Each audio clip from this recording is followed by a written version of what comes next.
മറ്റൊരു വീഡിയോയിലേക്ക് എല്ലാവർക്കും സ്വാഗതം. ടാലി പ്രൈം കോഴ്സിന്റെ പർച്ചേസ് ബില്ല് എൻട്രികളാണ് നമ്മൾ ചെയ്തുകൊണ്ടിരിക്കുന്നത്. ഇന്ന് ഈ ഒരു വീഡിയോയിൽ നമ്മൾ നോക്കുന്നത് നമ്മൾ C1 എന്നുള്ള ഒരു ടീമിന്റെ കയ്യിൽ നിന്നും സാധനങ്ങൾ പർച്ചേസ് ചെയ്യണം.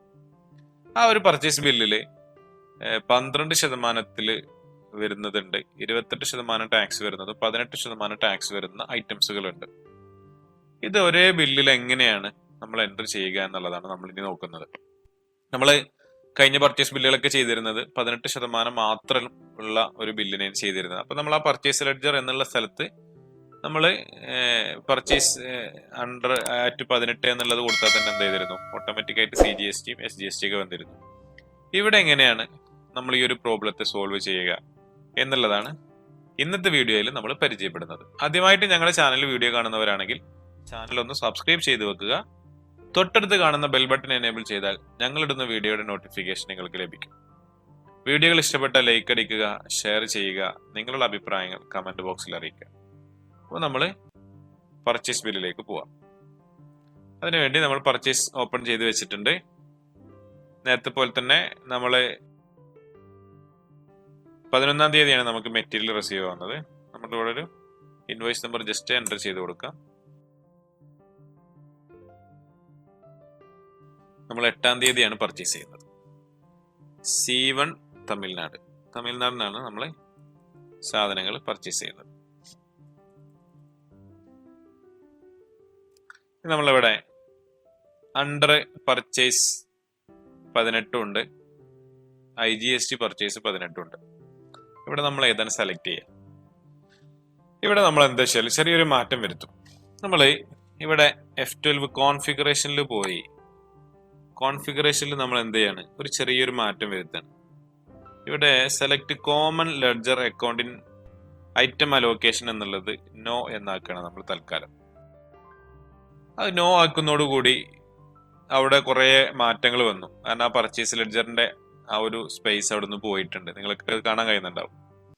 ഓക്കെ, നമ്മൾ ചെയ്തത് കോൺഫിഗറേഷനിൽ പോയിട്ട് select common ledger account for item allocation എന്നുള്ളത് എസ് ഉണ്ടായിരുന്നത്, ഇത് എസ് ആയിരുന്നു. ജസ്റ്റ് ഒന്ന് നോക്കാം. എസ് ചെയ്യുന്ന സമയത്ത് അവിടെ പർച്ചേസ് ലെഡ്ജർ എന്ന് വരും.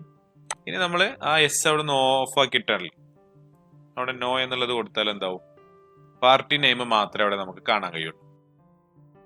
നമുക്ക് എങ്ങനെയാണ് അതിന്റെ ബാക്കി കാര്യങ്ങൾ ചെയ്യാന്നുള്ളത് നോക്കാം. നമ്മൾ പാർട്ടി സെലക്ട് ചെയ്തു. ഇവിടെ വേറൊരു ചെറിയ ടെസ്റ്റ് കൂടി നമ്മൾ ചെയ്തിട്ടുണ്ട്. ഈ C1 അലൂമിനിയം നമ്മൾ തമിഴ്നാടിനാണ് പർച്ചേസ് ചെയ്യുന്നുണ്ടെങ്കിൽ പോലും നമ്മളിവിടെ കേരള എന്നൊന്ന് എൻ്റർ ചെയ്ത് കൊടുത്തിട്ടുണ്ട്. എന്തെങ്കിലും മിസ്മാച്ചുകൾ വരുന്നുണ്ടോ എന്നുള്ളത് നമുക്കൊന്ന് ജസ്റ്റ് ചെക്ക് ചെയ്യാം. ടാക്സിൽ ചിലപ്പോൾ മിസ്മാച്ചുകളൊന്നും വന്നേക്കോളുന്നില്ല, ടാക്സ് ഒരു പക്ഷെ റെഡി ആവും. പക്ഷെ അവിടെ വേറെ പ്രോബ്ലം വരുന്നത് വെച്ചാൽ നമ്മുടെ GSTയുടെ റിപ്പോർട്ടിൽ ചെറിയൊരു മാറ്റം നമുക്ക് കാണാൻ പറ്റും. നമുക്ക് ഈ ഒരു ഐറ്റംസുകളെ ക്രിയേറ്റ് ചെയ്യാം.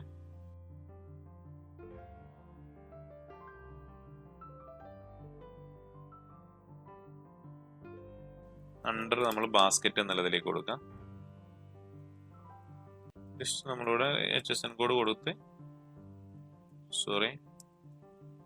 ഇവിടെ ടാക്സ് നമ്മൾ 12% എന്നുള്ളതാണ് അവിടെ കൊടുക്കും. ഇതിൽ ചെറിയൊരു മാറ്റം വരുത്താം. നേരത്തെ നമ്മൾ ഒന്ന് സേവ് ചെയ്തതോടെ ഉണ്ടാവും. അതോടെ Alt W അടിച്ചാൽ ഇവിടെ തന്നെ പോയിട്ട് ഈ സാധനത്തിൽ നമ്മൾ എഡിറ്റ് ചെയ്യണം.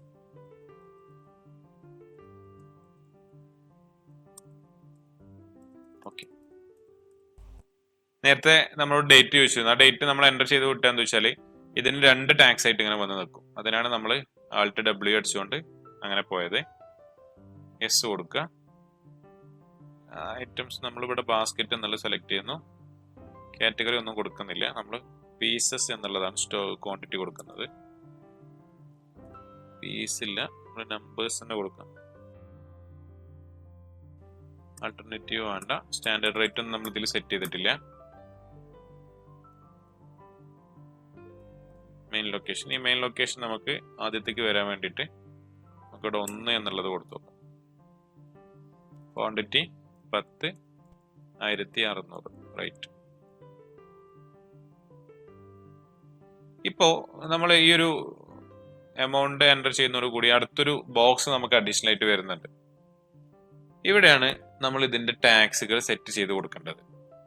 ഓക്കെ, ഓരോ ഐറ്റംസിനും ഇതേപോലത്തെ നമ്മൾ നേരത്തെ അവിടുത്തെ കോമൺ പർച്ചേസ് ലെഡ്ജർ അവിടെ നിന്ന് ഒഴിവാക്കുന്നതോടുകൂടി ഓരോ ഐറ്റംസ് സേവ് ചെയ്യുന്ന സമയത്ത് നമ്മോട് ഇത് ഏതാണ് ഇതിന്റെ പർച്ചേസ് ലെഡ്ജർ വരുന്നത് എന്ന് നമ്മോട് ചോദിക്കും.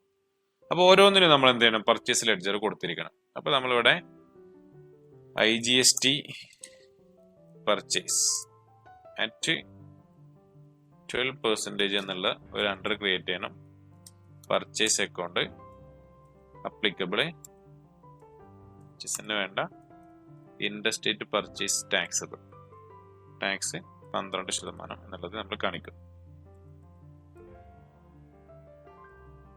ഓക്കെ, ഇനി അടുത്ത ഐറ്റംസ് നോക്കാം നമുക്ക്. Plain basket.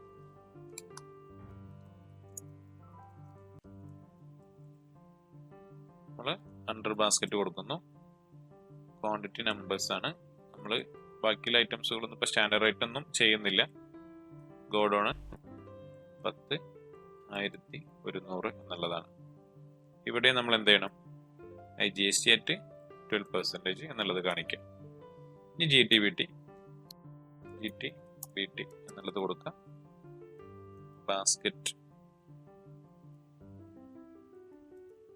ബാസ്ക്കറ്റ് കൊടുക്കുക. നമ്പേഴ്സ് കൊടുക്കുന്നു. സേവ് ചെയ്യുക. ഞാനിത് ഓരോന്നോരോന്ന് ഇങ്ങനെ കാണിക്കുന്നുണ്ട്. സത്യത്തിൽ നമ്മൾ എന്ത് ചെയ്താൽ മതി? മൾട്ടിപ്പിളിൽ പോയിട്ട് നമുക്ക് ആദ്യം ക്രിയേറ്റ് ചെയ്ത് വെച്ചിട്ട് വന്നാൽ വളരെ സിമ്പിൾ ആയിട്ട് കാര്യങ്ങൾ ചെയ്യാൻ കഴിയും. നമ്മൾ പാർട്ടീഷൻ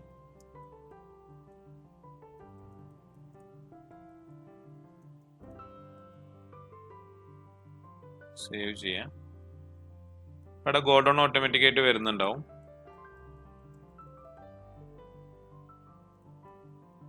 GST പർച്ചേസ് 18. അടുത്തത് നമ്മൾ പുൾ ഔട്ട് ആണ്.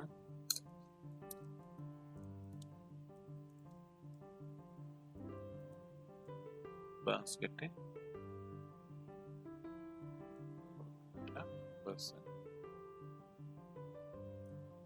പുൾ ഔട്ട് 5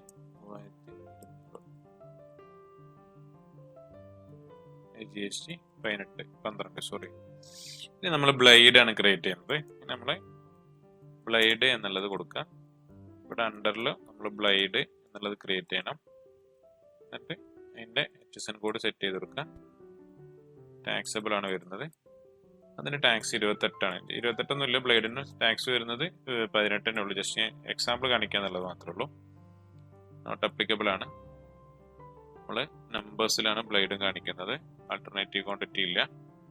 അപ്ലിക്കബിൾ കൊടുത്തു. 20 1,200 രൂപ റേറ്റ്.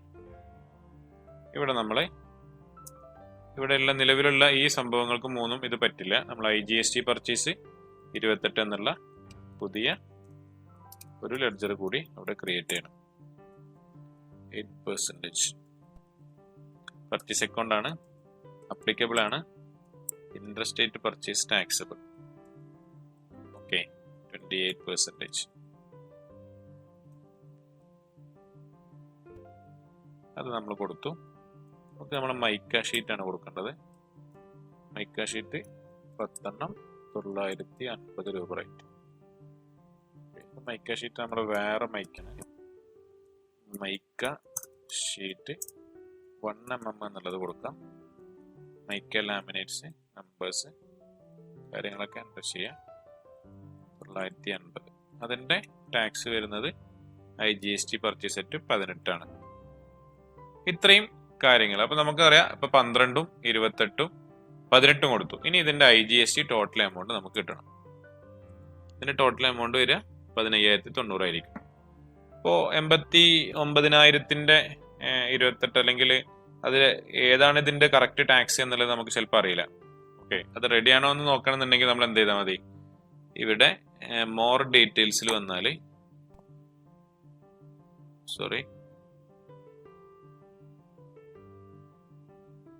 നമുക്ക് ജസ്റ്റ് ഒന്ന് സേവ് ചെയ്യാതെ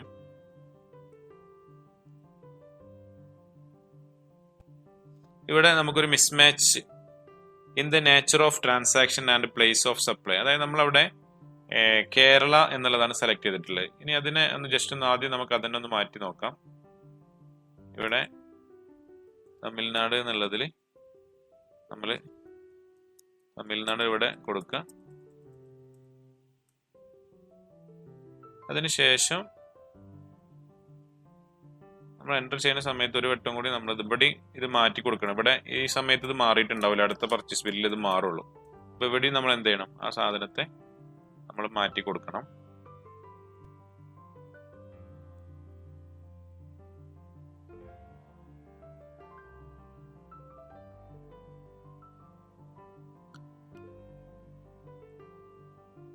ഇപ്പം നമുക്ക് ആ മിസ്മാച്ച് അവിടെ നിന്ന് പോയിട്ടുണ്ട്.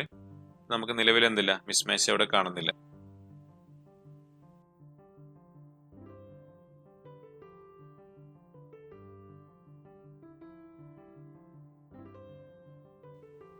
ഇനി നമ്മൾ അതിൻ്റെ ടാക്സുകളൊന്ന് ചെക്ക് ചെയ്യണമെന്നുണ്ടെങ്കിൽ ചെയ്യേണ്ടതെന്ന് വെച്ചാൽ ഇവിടുത്തെ പേജ് അപ്പ് കൊടുക്കുക.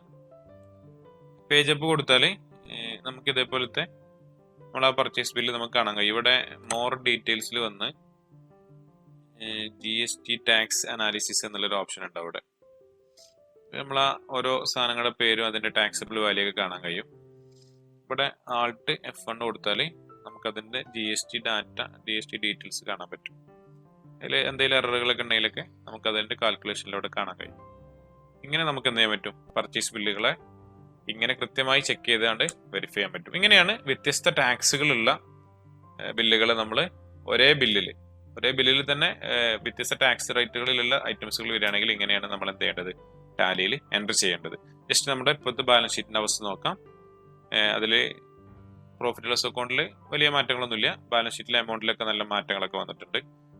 ലയബിലിറ്റി കൂടിയിട്ടുണ്ട്. കുറച്ച് പേയ്മെന്റുകളൊക്കെ കൊടുക്കാനായിട്ടുണ്ട്.